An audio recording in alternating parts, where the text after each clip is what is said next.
Hello WhatsApp people, welcome back to Karyampudi's kitchen. ఇవాళ మనం బంగాళదుంపతో recipe చూద్దాం. అది ఎంత ఈజీ అంటే 5 మినిట్స్లో రెడీ అయిపోయింది. అలానే మనం రైస్లో తినచ్చు, పులావ్లో తినచ్చు, రోటీలో తినచ్చు. మరి ఇంత ఈజీగా ఎంత వర్సటైల్గా ఉండే రెసిపీ ఇప్పుడు చూసేద్దాం. ఆలూ గ్రేవీకి కావాల్సిన ఇంగ్రీడియంట్స్: ఆనియన్, కొబ్బరి, ఎండుమిరపకాయలు, నువ్వులు, దాల్చిన చెక్క, లవంగం, ధనియాలు, జీలకర్ర, వెల్లుల్లి అండ్ ఉడకపెట్టిన బంగాళదుంప. నేను ఇక్కడ 3 తీసుకుంటున్నాను. ఫస్ట్గా మనం గిన్నె తీసుకొని దాంట్లోకి ఇప్పుడు చూసిన మసాలా దినుసులు ఏవైతే ఉన్నాయో అవి వేసుకొని వేయించుకుంటాం. ఫస్ట్గా నేను మాత్రం ఇక్కడ ధనియాలు, ఎండుమిరపకాయలు వేయించుకున్నా. దాని తర్వాత నువ్వులు వేసాను, జీలకర్ర వేసుకున్నాను అండ్ కొబ్బరి కూడా వేసుకొని వేయించుకున్నాను. సో ఇలా వేగినవి ఒక మిక్సీ జార్లో వేసుకొని దాంట్లో వెల్లుల్లి వేసుకొని దాన్ని పేస్ట్ చేసి పక్కన పెట్టుకున్నా.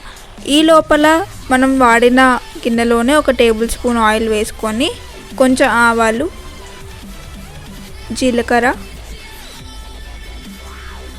కొంచెం సోంపు, పసుపు, నెక్స్ట్ కొంచెం మిరియాల పొడి వేసుకొని కట్ చేసుకున్న ఉల్లిపాయ, ఒక పెద్ద ఉల్లిపాయ కట్ చేసుకున్న అది వేసుకొని వేయించుకుందాం.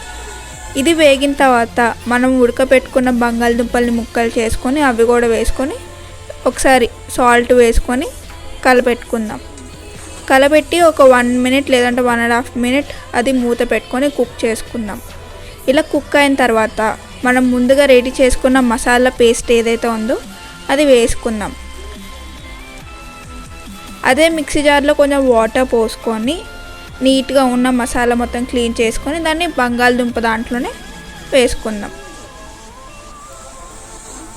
సో ఇలా కలబెట్టుకొని వాటర్ పోసుకొని దీన్ని ఇంకొక 1 నిమిషం నుంచి 2 నిమిషాల వరకు కుక్ చేసుకోవాలి. అలా కుక్ అయిన తర్వాత ఒక పెద్ద టేబుల్ స్పూన్ పెరుగు వేసుకొని కలబెట్టుకుందాం.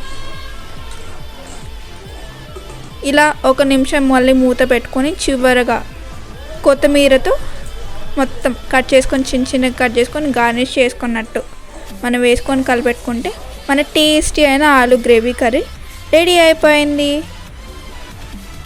ఇక్కడ మీరు గమనించుంటే నేను సోంపు అండ్ మిరియాల పొడి కూడా వేసాను. దానివల్ల టేస్ట్ ఇంకా చాలా ఎక్కువ ఇంక్రీజ్ అయింది. తప్పకుండా ట్రై చేయండి. సో చూసారా, నేనైతే రెడీ అయిపోయాను. వేడి వేడి అన్నంలో నేను చేసుకున్న బంగాళదుంప కర్రీ తిన్నాను.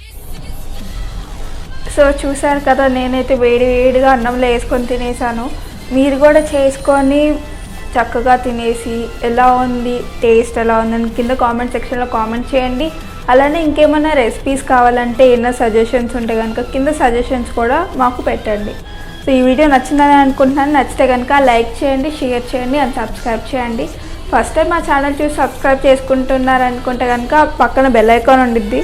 దాంట్లో ఆల్ అనే ఆప్షన్ మీద క్లిక్ చేస్తే కనుక మేము ఎప్పుడైతే వీడియో పెడతామో వెంటనే మీకు నోటిఫికేషన్ కూడా వస్తుంది.